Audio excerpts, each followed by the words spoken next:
The truth about aspirin, when to take it, when to avoid it, and what you need to know. Hey everyone! Today, we're diving into a tiny pill that's saved hundreds of thousands of lives every year. Aspirin. But here's the twist. In recent years, people have stopped taking it. Why? And is it still safe? Let's clear up the confusion and talk about when aspirin works, when it doesn't, and what alternatives you have. Stick around, this could save your life. The aspirin controversy. What changed? In 2022, the U.S. Preventive Services Task Force updated its guidelines on aspirin. They said, not everyone should take aspirin for a heart attack and stroke prevention anymore. Wait, what? If it's so safe and effective, why the change? Here's the deal. Old recommendation. Everyone over 60 should take aspirin to prevent heart attacks and strokes. New recommendation: aspirin is now recommended only for secondary prevention, meaning if you already have heart disease, plaque, or a history of heart attacks or strokes. Why the shift? Because aspirin isn't risk-free. It can cause stomach ulcers, gastrointestinal bleeding, and even brain bleeds.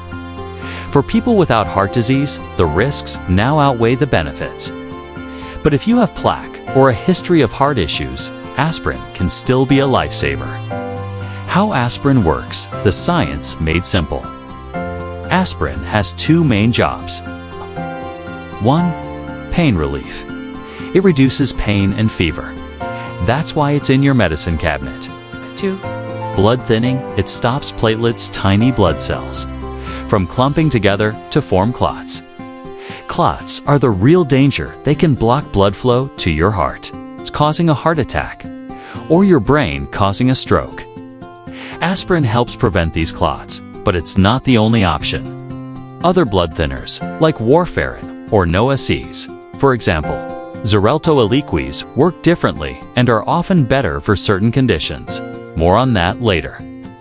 When should you take aspirin? Here's the golden rule. If you have plaque in your arteries, consider taking low-dose 81 mg aspirin daily. Plaque is like a sticky goop inside your arteries that can trigger clots.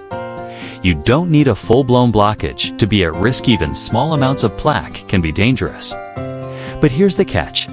Don't take aspirin if you have atrial fibrillation AFib. AFib is an irregular heartbeat that increases your risk of stroke. But aspirin doesn't work for AFib-related strokes. Instead, you'll need a prescription blood thinner like Xarelto or Eliquis. When should you avoid aspirin?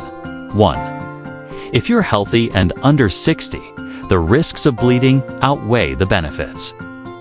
2. If you have a fib, aspirin won't prevent strokes caused by a fib. 3. If you have a high risk of bleeding, this includes people with stomach ulcers or a history of gastrointestinal bleeding. Natural alternatives to aspirin. If you're not a fan of medications, there are natural options that can help thin your blood, like fish oil. Reduces platelet stickiness. Garlic, ginger, and turmeric have mild anti-clotting effects. Nattokinase, an enzyme that breaks down clots. But here's the truth. Natural options aren't as effective as medications for serious conditions, like heart disease or AFib.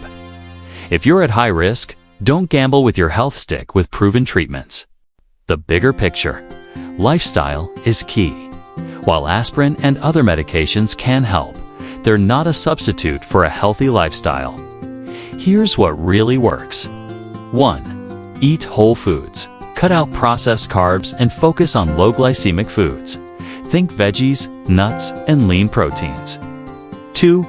Exercise regularly. Mix cardio, strength training, and high-intensity interval training. Height. 3. Manage stress. Chronic stress wreaks havoc on your heart. Try meditation, yoga, or deep breathing. 4. Fix your sleep. Poor sleep increases your risk of heart disease and stroke. Aim for 7 to 9 hours a night. What about atrial fibrillation, AFib? AFib is a common heart rhythm disorder that increases your stroke risk by 5 to 8 times. If you have a fib, aspirin won't cut its tool. Need a prescription blood thinner like Xarelto or Eliquis? These medications target the specific clotting factors that cause a Phe-related strokes.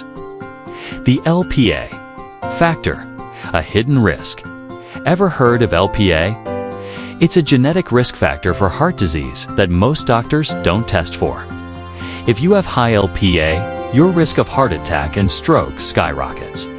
The good news: aspirin can help reduce that risk. If you have a family history of heart disease, ask your doctor about testing for LP. My personal story: I've been taking low-dose aspirin for years because I have plaque in my arteries. But when I developed atrial fibrillation, I switched to a no-ox Xarelto because aspirin doesn't work for AFib. I also made lifestyle changes, cutting processed carbs, exercising daily, and managing stress to protect my heart. If you want to hear more about my journey, check out the link at the end of this video. Final thoughts: aspirin is a powerful tool, but it's not for everyone. If you have plaque or a history of heart disease, it could save your life. But if you're healthy or have a Phe, there are better options. And remember, *** lifestyle is the foundation of heart health. *** no pill can replace a healthy diet, regular exercise, and stress management. If you found this helpful, give it a thumbs up, share it with someone you care about, and subscribe for more health tips. And if you have questions, drop them in the comments. I'd love to hear from you.